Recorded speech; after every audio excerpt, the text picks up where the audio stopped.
രാഹുൽ ഗാന്ധിയുമായുള്ള കൂടിക്കാഴ്ചയ്ക്ക് ശേഷവും കേരളത്തോടുള്ള വികസന കാഴ്ചപ്പാടിൽ ഉറച്ച് കോൺഗ്രസ് നേതാവ് ശശി തരൂർ. വികസന കാര്യത്തിൽ തന്റെ നിലപാടിൽ മാറ്റമില്ലെന്ന് തരൂർ പറഞ്ഞത് ഡിവൈഎഫ്ഐ നേതാവ് എ റഹീം. ഡിവൈഎഫ്ഐ സ്റ്റാർട്ടപ്പ് സമ്മേളനത്തിന് മറ്റു പരിപാടികളുള്ളതിനാൽ എത്താൻ കഴിയില്ലെന്നും തരൂർ അറിയിച്ചു. ഡിവൈഎഫ്ഐ ഒരു സ്റ്റാർട്ടപ്പ് ഫെസ്റ്റിവൽ നടത്തുന്നു. ഇന്ത്യയിൽ ആദ്യമായിട്ടാണ് ഒരു യുവജന സംഘടന സ്റ്റാർട്ടപ്പ് ഫെസ്റ്റിവൽ നടത്തുന്നത്. അപ്പോൾ അത്തരത്തിലൊരു സ്റ്റാർട്ടപ്പ് ഫെസ്റ്റിവൽ ബഹുമാനപ്പെട്ട മുഖ്യമന്ത്രി ഉദ്ഘാടനം ചെയ്യുന്നു.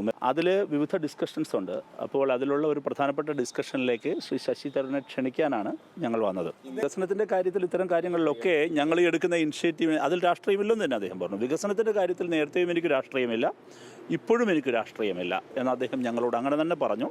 മാർച്ച് 1 അദ്ദേഹം സൂററ്റിലും മാർച്ച് 2 കോട്ടയത്തും അദ്ദേഹം നേരത്തെ നിശ്ചയിച്ച പരിപാടികൾ ഉള്ളതുകൊണ്ട് എത്തിച്ചേരാനാകാത്തതിൻ്റെ ഇൻകൺവീനിയൻസ് അദ്ദേഹം ഞങ്ങളെ അറിയിച്ചു. അദ്ദേഹം സംസാരിച്ചു, ഞങ്ങൾ ഫോട്ടോ എടുത്ത് പിരിഞ്ഞു. ഡൽഹിയിൽ നിന്ന് ശരത് ലാലുണ്ട് വിവരങ്ങൾ നൽകാൻ. ശരത്ത്, വികസന കാര്യത്തിൽ തന്റെ കാഴ്ചപ്പാടിൽ മാറ്റമില്ലെന്ന് ആവർത്തിക്കുന്നു തരൂർ. എങ്ങാനും ഈ ഡിവൈഎഫ്ഐയുടെ പരിപാടിയിൽ തരൂർ പങ്കെടുത്തിരുന്നെങ്കിൽ അതുണ്ടാക്കാൻ പോകുന്ന രാഷ്ട്രീയ വിവാദങ്ങൾ അത് വളരെ വലുതാണ്. അത് തരൂരിനും അറിയാത്തതല്ല. ഇപ്പോൾ ഈ ഒരു ക്ഷണം അത് രാഷ്ട്രീയമായൊരു ഉപയോഗപ്പെടുത്തൽ കൂടിയല്ലേ ഡിവൈഎഫ്ഐയുടേത്? സ്വാഭാവികമായിട്ടും അതുതന്നെയാണ് അരണ്യ പറഞ്ഞതിനാണ് വ്യക്തം. ഡിവൈഎഫ്ഐ അദ്ദേഹത്തെ ക്ഷണിച്ചിരിക്കുന്നത് വളരെ പെട്ടെന്നാണ്. അതായത് 20 ദിവസം കഴിഞ്ഞുള്ള അല്ലെങ്കിൽ 21 ദിവസം കഴിഞ്ഞുള്ള ഒരു പ്രോഗ്രാമിന് അല്ലെങ്കിൽ പരിപാടി 11 ദിവസം കഴിഞ്ഞുള്ള ഒരു പരിപാടിക്ക് ഇന്നാണ് ഏറെയും ഡിവൈഎഫ്ഐയുടെ അഖിലേന്ത്യാ അധ്യക്ഷൻ പോയി അദ്ദേഹത്തെ ക്ഷണിക്കുന്നത്.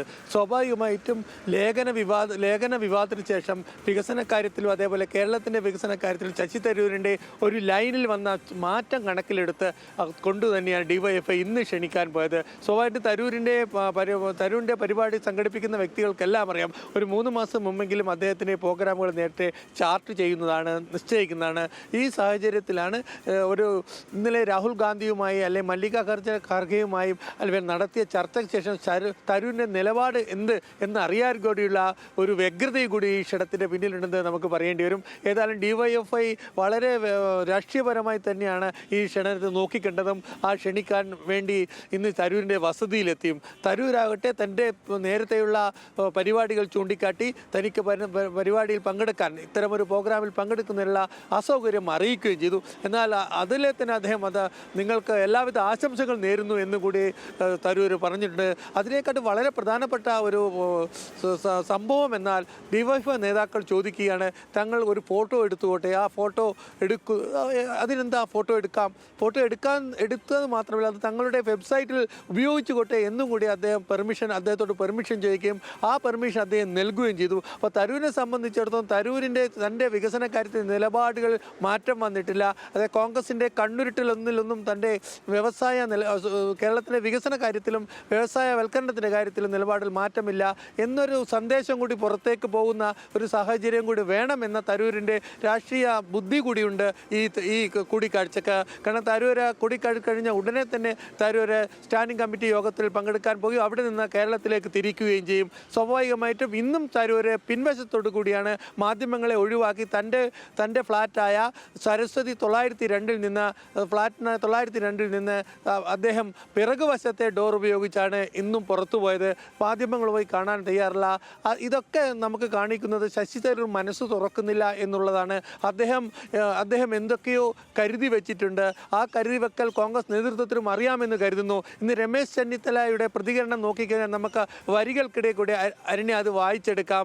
അത് ഇവിടെ നിന്ന് ചർച്ചയിലെല്ലാം തീർന്നു എന്ന് ഞാൻ വിശ്വസിക്കുന്നു എന്നാണ് രമേശ് ചെന്നിത്തല പറഞ്ഞത്.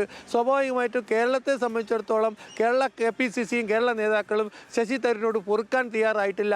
ഹൈക്കമാൻഡ് ഇടപെട്ടിട്ടും എന്ന് തന്നെയാണ് ഈ മൂടിപ്പിടിച്ചുള്ള രമേശ് ചെന്നിത്തലയുടെ പ്രതികരണത്തിൽ നമുക്ക് മനസ്സിലാക്കാൻ കഴിയുന്നത്. ശശി തരൂർ ആവട്ടെ ഇന്ന് ഒരു രാഷ്ട്രീയപരമായിട്ട് ഒരു നീക്കം കൂടി നടത്തിയിരിക്കുന്നു, ഒരു സന്ദേശം കൂടി നൽകിയിരിക്കുന്നു. തൻ്റെ വികസന നിലപാടുകളിൽ ഒരു മാറ്റവുമില്ല. അത് കേരളത്തിലായാലും ശരി ഇന്ത്യയിലായാലും വികസനത്തോടൊപ്പമാണ് താൻ എന്ന ഒരു നിലപാടാണ് ശശി തരൂർ ആവർത്തിച്ചിരിക്കുന്നത്.